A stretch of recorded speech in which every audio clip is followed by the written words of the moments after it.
ಕೇಂದ್ರ ಸಚಿವ ಎಚ್.ಡಿ. ಕುಮಾರಸ್ವಾಮಿ ಜೈಲಿಗೆ ಹೋಗುವುದು ಶತಸಿದ್ಧ. ಮಾಗಡಿ ಪಟ್ಟಣದಲ್ಲಿ ಮಾಜಿ ಸಚಿವ ಎಚ್.ಎಂ. ರೇವಣ್ಣ ಹೇಳಿಕೆ. ಮೂಡ ಬಗ್ಗೆ ಇವತ್ತು ಏನು ವಿರೋಧ ಪಕ್ಷಗಳು ಇಲ್ಲ ಸಲ್ಲದ ಆರೋಪ ಮಾಡ್ತಾ ಇರ್ತಕ್ಕಂಥದ್ದು ಈಗಾಗಲೇ ಜನರಿಗೆ ಗೊತ್ತಾಗಿದೆ.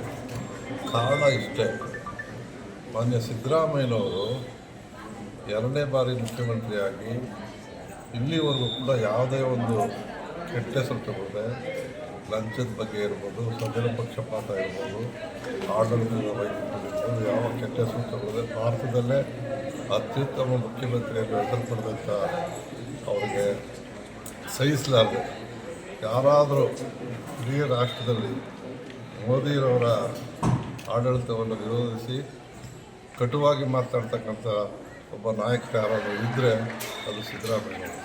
ಇದನ್ನು ಸಹಿಸ್ತೇನೆ ಒಂದು ಕೂಟ ಮಾಡಿ ಇವರು ಇದನ್ನು ಮೂಢ ಹಗರಣ ಅಂತ ಹೇಳ್ತಾರೆ. ಏನಿದೆ ಮೂಢ ಹಗರಣ? ಅದು ತಿರುಳೇ ಇಲ್ಲ.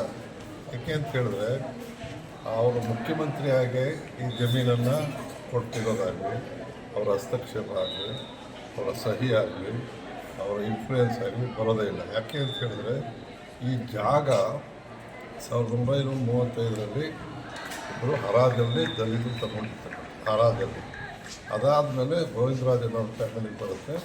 ತದನಂತರ ಅದನ್ನು ಪಾರ್ವತಿ ಮೇರಮ್ಮ ಬ್ರದರು ಕೊಂಡ್ಕೊಂಡು ಅವರ ಸಿಸ್ಟರ್ಗೆ ಅದನ್ನು ದಾನವಾಗಿ ಕೊಡ್ತಾರೆ. ಇದು ಲೋಕಾರೂಢಿ, ಎಲ್ಲ ಕಡೆ ನಡೆಯುವಂಥ ಕೃತ್ಯ. ಅದನ್ನು ಮೂಡಾದವರು ಇವತ್ತು ಯಾವುದೇ ಒಂದು ಪಿ ಡಿ ಇರ್ಬೋದು, ಮೂಡ ಇರ್ಬೋದು, ಅರ್ಬನ್ ಡೆವಲಪ್ಮೆಂಟ್ ಅಥಾರಿಟಿಗಳು ತಗೋಬೇಕಾದ್ರೆ ಆ ಜಾಗಕ್ಕೆ ಕಾಂಪನ್ಸೇಷನ್ ಕೊಡಬೇಕು ಅಥವಾ ಜಾಗ ಕೊಡಬೇಕು. ಏಕಾಏಕಿ without the notice of the land lord ಅದನ್ನು ತಗೊಂಡು ಸೈಟ್ ಮಾಡಿ ಹಂಚ್ಬಿಟ್ಟಿದ್ರು. ಆವಾಗ ಅವರೊಂದು ಲೆಟರ್ ಕೊಡ್ತಾರೆ, ನನ್ನ ಜಾಗ ಹೋಗಿದೆ ಕೊಡಿ ಅಂತ. According to supreme court order ಅವ್ರಿಗೆ ಕೊಡಬೇಕು ಅಂತ ಇರುತ್ತದೆ. ಆವಾಗ ಅದೇ ಬೋರ್ಡು ಏನು ಮೂಡಾದಲ್ಲಿರ್ತಕ್ಕಂಥ ಬೋರ್ಡ್ ಮೆಂಬರ್ಸ್ ಯಾರ್ಯಾರು, ಟಿ ದೇವೇಗೌಡ, ಜನತಾದಳದ ಪರಮಹಂಸ ನಾಯಕ, ಸಾರಾ ಮಹೇಶ್ ಮತ್ತು ರಾಮದಾಸ್, ಇವೆಲ್ಲರೂ ಕೂಡ ವಿರೋಧ ಪಡಿಸೋರೆ. ಅದ್ರ ಜೊತೆಯಲ್ಲಿ ಕಾಂಗ್ರೆಸ್ಸಿನ ಅಜಿತ್ ಸೇಠ್ ಅವ್ರ ಮಗ ಹೋಗಿರ್ತಾರೆ. ಅಂಥ ಸಮಯದಲ್ಲಿ ಅವರೇ ರೆಸೊಲ್ಯೂಷನ್ ಮಾಡಿದ್ದಾರೆ. ಆ ರೆಸೊಲ್ಯೂಷನ್ ಅರ್ಥ ಏನಂದರೆ, ಮೂಡಾದಲ್ಲಿ ತಪ್ಪಾಗಿದೆ, ಅವರ ಜಾಗ ನಾವು ವಿತೌಟ್ ದೇರ್ ನೋಟಿಸ್ ತಗೊಂಡಿರೋದು ತಪ್ಪು, ಅವ್ರಿಗೆ ಪರಿಹಾರ ಕೊಡಬೇಕು ಅಂತ ತೀರ್ಮಾನ ಮಾಡಿ ಅವರು 3 ಎಕರೆ ಬಿಟ್ಟು ಜಮೀನಿಗೆ ಇವರು ಅವರು ಜಾಗ ಆದರೂ ಕೊಡ್ಬೋದಾಯಿತು, ಹಣ ಆದರೂ ಕೊಡ್ಬೋದಾಯಿತು. ಅವರು ಇಂಥ ಕಡೆ ಕೊಡಿ ಅಂತ ನಾವು ಕೇಳಿಲ್ಲ. ಅವರೇ ಅದರ ಸೈಟ್ ಕೊಡೋದು ಅಂತ ಪರಿಹಾರ ಅದರ ಕೊಡಬೇಕಾದಂಥದ್ದು ಅದೇ ಅವ್ರು ಕೊಡಲೇಬೇಕಾದಂಥ ಹಕ್ಕನ್ನು ಕೊಟ್ಟಿದ್ದಾರೆ. ಇದರಲ್ಲಿ ಮುಖ್ಯಮಂತ್ರಿಗಳ ಏನು ಪಾತ್ರ? ಇದು ನಡೆದಿದ್ದು ದಳ ಬಿ ಜೆ ಪಿ ಅಧಿಕಾರದಲ್ಲಿರ್ತಕ್ಕಂಥ ಸಂದರ್ಭದಲ್ಲಿ. ಇವರು ಅಧಿಕಾರದಲ್ಲೂ ಇಲ್ಲ, ಜೊತೆಗೆ ಇವರ ಹಸ್ತಕ್ಷೇಪವೂ ಇಲ್ಲ.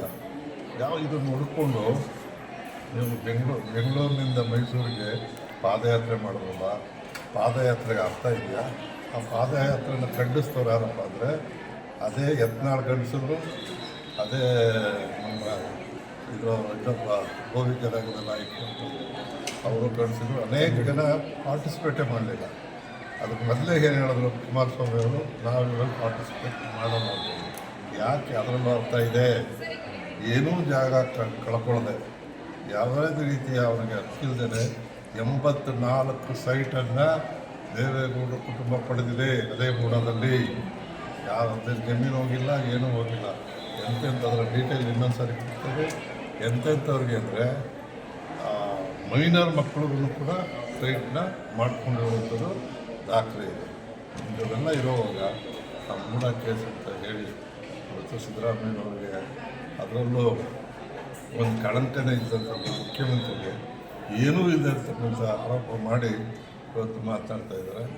ಲೋಕಲ್ ಇವೊಂದು ನಮ್ಮ ಜರ್ಮನ್ ಇವನಿಂದ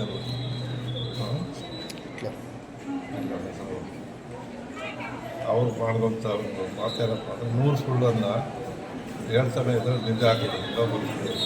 ನಾನು ಸುಳ್ಳ 100,000 ಹೇಳ್ತಿದ್ದಾರೆ, ಸತ್ಯ ಆಗುತ್ತೆ ಅನ್ನೋ ರೀತಿಯಲ್ಲಿ ಮಾಡೋದು ಹೊರಟಿದ್ದಾರೆ. ಪ್ರಾಸಿಕ್ಯೂಷನ್ ಕೊಟ್ಟಿದ್ದಾರೆ ಹೇಗೆ ಸರ್ ರಾಜ್ಯಪಾಲರು? ಅದು ಬರ್ತೀನಿ. ಇದು ಒಂದು ಸೈಡ್ ಆಯಿತು ಕೂಡ. ಪ್ರಾಸಿಕ್ಯೂಷನ್ ಕೊಡಬೇಕಾದ್ರೂ ಪ್ರಜಾಪ್ರಭುತ್ವ ವ್ಯವಸ್ಥೆಯಲ್ಲಿ ಗೌರ್ನರು ರಾಜ್ಯದ ಹೇಳ್ತಾರೆ ಆದರೂ ಕೂಡ ಅವ್ರು ಯಾರ ಮೇಲಾದರೂ ಒಂದು ಅಪಾದನೆ ಬಂದರೆ ಅದನ್ನು ಪರಿಶೀಲಿಸಬೇಕು ಮತ್ತು ಅದ್ರ ಬಗ್ಗೆ ರೈತರ ಇದೆಯಾ ಇಲ್ವಾ ಅನ್ನೋದನ್ನು ತಿಳ್ಕೊಳ್ಬೇಕು. ಆಮೇಲೆ ಅದನ್ನು ಏನು ತೀರ್ಮಾನ ತಗೋಬೇಕು. 11 ಗಂಟೆಗೆ ಒಬ್ಬ ಅಬ್ರಹಾಮ್ ಅನ್ನೋನು ಕೊಡ್ತಾನೆ, 5 ಗಂಟೆಗೆ ನೋಟಿಸ್ ಕೊಡ್ತಾರೆ. ಅಂದರೆ ಈ ಗೌರ್ನರ್ ಮಾಡಿರ್ತಕ್ಕಂಥ ಇದು ತಪ್ಪು. ಗೌರ್ನರ್ನ ಉಪಯೋಗಿಸ್ಕೊಂಡು ಅಮಿತ್ ಶಾ ಮತ್ತು ಮೋದಿಯವರು ಆಟ ಆಡ್ತಾ ಇದ್ದಾರೆ, ತಪ್ಪು. ಅದೇ ಗವರ್ನರ್ ಮುಂದೆ 4 ಪಿಟಿಷನ್ ಏನು ಹಿಂದೆ ಇದೇ ಕುಮಾರಸ್ವಾಮಿ ಅವರು ತಪ್ಪು ಮಾಡಿದ್ದಾರೆ ಅಂಥೇಳಿ ಏಕಾಏಕಿ ಅಲ್ಲ, ಲೋಕಾಯುಕ್ತದಿಂದ ಅವ್ರಿಗೆ ಇದು ಬಂದಿದೆ, ಎಳೆದು ಬಂದಿದೆ. ಇದನ್ನು ನೀವು ಕೊಡಿ ಪರ್ಮಿಷನ್ ಅಂಥದ್ದನ್ನು ಇನ್ನೂ ಇಟ್ಕೊಂಡಿದ್ದಾರೆ. ಆಮೇಲೆ ಜೊಲ್ಲೆ ಮೊಟ್ಟೆ ಕಳ್ಳಿ ಅವಳದು ಇದೆ, ಇನ್ನೊಬ್ಬ ನಿರಾನಿದಿದೆ, ಜನಾರ್ದನ್ ರೆಡ್ಡಿದಿದೆ. ಇವೆಲ್ಲನೂ ಏಜೆನ್ಸಿಗಳು ಏನೋ ತನಿಖಾ ಏಜೆನ್ಸಿಗಳು ಕೊಟ್ಟು ಕೂಡ ಅದನ್ನು ಮಾಡಿಲ್ಲ. ಇದಕ್ಕೆ ಯಾವ ತನಿಖಾ ಏಜೆಂಟು ಇಲ್ಲ, ಯಾವೆಲ್ಲ ಏಕಾಏಕಿ ಕೊಟ್ಟಿರೋದು ಖಂಡಿಸ್ತೇವೆ. ಇದು ರಾಜಕೀಯ ಪ್ರೇರಣೆ. ಇವತ್ತಲ್ಲ ನಾಳೆ ಕುಮಾರಸ್ವಾಮಿ ಅವರು ಎಲ್ಲ ಹೊರಗೆ ಬರುತ್ತೆ, ಅವರಂತೂ ಜೈಲಿಗೆ ಹೋಗೋದು ಸದಸ್ಯ. ಮುಂದೆ ಯಾವ ರೀತಿ ಹೋರಾಟ ಮಾಡ್ತೀರಾ ಸರ್? 31ನೇ ತಾರೀಕು ಈಗ ರಾಜ್ಯಾದ್ಯಂತ ನಡೀತಾನೆ ಇದೆ. ನಿನ್ನೆ ದಿವಸ ಶೋಷಿತ ಸಮಾಜದವ್ರು ಮಾಡಿದ್ದಾರೆ. 31ಕ್ಕೆ ಚುನಾಯಿತ ಪ್ರತಿನಿಧಿ ಮಾಡ್ತೇವೆ.